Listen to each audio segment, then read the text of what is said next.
முதலமைச்சர் உதயநிதி ஸ்டாலின் புதுச்சேரி சட்டமன்ற தேர்தலில் போட்டியிடும் திமுக வேட்பாளர்களை ஆதரித்து வாக்கு சேகரித்து வருகிறார். அதனை பார்க்கலாம். இந்த புதுச்சேரி மக்கள் அனைவருக்கும் தெரியும், நம்முடைய புதுச்சேரி எப்போதுமே வெறுப்பு அரசியலுக்கு இடம் கொடுக்க மாட்டோம். நம்முடைய புதுச்சேரி மண் அன்பான மண்.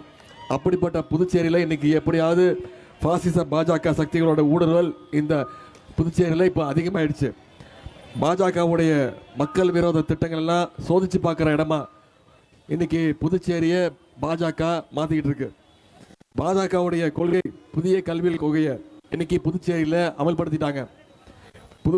புதிய கொள்கைகள் மூலமாக இன்னைக்கு குலக்கல்வி திட்டத்தை மீண்டும் பாஜகக்குள்ள அமல்படுத்திட்டாங்க. நம்முடைய வருங்கால இளம் தலைமுறையுடைய எதிர்காலத்தை கெடுக்கிற திட்டங்கள்லாம் இன்னைக்கு ஒவ்வொன்றா புதுச்சேரியில் நிறைவேற்றிட்டு வராங்க. ஆனால் பாஜகவுடைய எந்த சதி திட்டங்களையும் தமிழ்நாட்டில் உள்ள நுழைய விடாமல் தடுக்கிறது நம்முடைய முதலமைச்சர், நம்முடைய கழக தலைவர், நம்முடைய தலைவர் அவர்கள். இந்த முறை நாம் நிரூபித்து காட்டணும், புதுச்சேரி மண் சுயமரியாதையோடு இருக்கக்கூடிய மண் அப்படிங்கிறத இந்த தேர்தலில் நீங்கள் நிரூபித்து காட்டுங்க. மாநில அரசும் ஒன்றிய அரசும் ஒன்றா இருந்தால், ஒரே கூட்டணியாக இருந்தால் வளர்ச்சி அதிகமாக இருக்கும்னு மோடி சொல்கிறாரு. இன்னொன்று என்ன சொல்கிறாரு, டபுள் இன்ஜின் சர்க்கார் அப்படின்னு சொல்கிறாரு. டபுள் இன்ஜின் சர்க்கார்னால இன்னைக்கு புதுச்சேரியில் ஏதாவது வளர்ச்சி திட்டம் வந்திருக்கா? புதுச்சேரிக்கான ஏதாவது உரிமைகள் வந்திருக்கா? ஆனால் திராவிட மாடல் அப்படிங்கிற அந்த சிங்கிள் இன்ஜின் மூலம் இன்னைக்கு நம்முடைய முதலமைச்சர் தமிழ்நாட்டில் முதல் முறையாக 2% டபுள் டிஜிட் வளர்ச்சியை 11.19% வளர்ச்சியை நாம் தமிழ்நாட்டில் கொடுத்துருக்குறோம். தமிழ்நாட்டில் எப்படி அதிமுக தோளில் ஏறி நின்று பாஜக சவாரி செஞ்சுட்டு இருக்கிறோம், அதே மாதிரி இங்கே புதுச்சேரியில் என்ஆர் காங்கிரஸோட தோளில் ஏறி இங்கே பாஜக சவாரி செஞ்சுட்டு இருக்கு.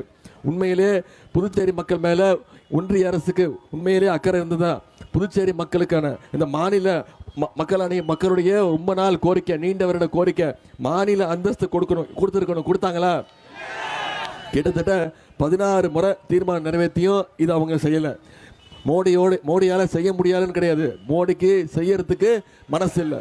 ஏன்னா புதுச்சேரியை தமிழ்நாடு மாதிரி அவங்களும் கண்ட்ரோல் எடுத்துக்கணும். தமிழ்நாட்டில் எப்படி முயற்சிக்கிறாங்களோ எடப்பாடி பழனிசாமி மூலமா, அதே மாதிரி புதுச்சேரியும் தன்னுடைய கண்ட்ரோலில் வச்சுக்கணும்னு பாஜக நினைக்குது. புதுச்சேரியில் இப்போ ஆளுநர் கையில் தான் எல்லா அதிகாரமும் குமிஞ்சு கிடக்கு. மாநில அந்தஸ்து வந்துச்சுன்னா ஆளுநருக்கு அந்த அதிகாரம் பவர் இல்லாமல் போயிடும். ஆளுநரை வச்சே புதுச்சேரியை ஆளலான்னு ஒன்றிய பாஜக நினைக்குது. சட்டசபையிலிருந்து எதிர்கட்சி வெளிநடப்பு பண்ணி பார்த்துருப்பீங்க. ஆனால் தமிழ்நாட்டில் தான் சட்டசபையிலிருந்து முறையாக ஆளுநரே வெளிநடப்பு பண்ணிட்டு போனார். புதுச்சேரியில் இன்னைக்கு எல்லா விஷயத்திலையும் ஆளுநருடைய தலையீடு இருக்கு. மக்களால் தேர்ந்தெடுக்கப்பட்ட அரசுக்கு இங்கே மதிப்பு இல்லை. ஒன்றிய அரசு நியமிச்ச ஆளுநர் தான் இங்கே எல்லாத்தையும் தீர்மானிச்சுட்டு இருக்கார். சுருக்கமாக சொல்லணும்னா புதுச்சேரியை டெல்லியிலிருந்து பண்ணணும்னு ஆசைப்படுறாங்க. இந்த நிலைமையை மாற்றணும்னா நீங்க அனைவரும் ஆதரிக்க வேண்டிய கூட்டணி திமுக, காங்கிரஸ், விடுதலை சிறுத்தைகள் கூட்டணி. அதே மாதிரி இங்க இருக்கக்கூடிய புதுச்சேரி பல்கலைக்கழகத்தில் இந்த மாநில மாணவர்களுக்கு 25% இடஒதுக்கீடு கேட்டுட்டு இருக்கோம். அதையும் தர்றதுக்கு ஒன்றிய அரசு மறுக்குது. புதுச்சேரியில் என்டிஏ கூட்டணி அரசு மேல எவ்வளவு ஊழல் குற்றச்சாட்டுகள் இருக்கு உங்களுக்கே தெரியும்.